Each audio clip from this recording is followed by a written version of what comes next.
آپ نے سنایا تھا کہ کیس میں کالی کارڈ دینے سے کالی فاسفورس دینے سے پوٹیشیم کی زیادتی چلتی ہے، کیلشیم کی زیادتی نہیں ہو سکتی، بلڈ وغیرہ چیک کرنے کی ضرورت ہوتی ہے؟ یہ تو کرنی پڑی ضرورت، کیونکہ زیادتی کا خطرہ عموماً لو پوٹینسی میں ہوتا ہے، پروونگ ہو جاتی ہے اس میں اتنی جلدی پروونگ نہیں ہوتی۔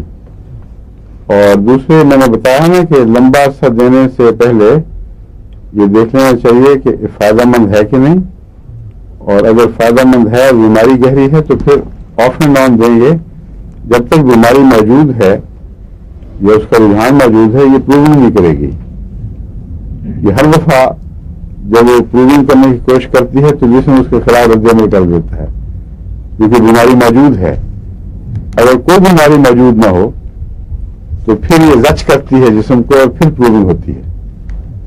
یہ نہیں ہر دوا نہیں جو پروونگ کرتی ہے اس طرح کرتی ہے۔ اصل بیماری ہے تو پروونگ نہیں ہوتی، اس کو کہتے ہیں ریئیکشن۔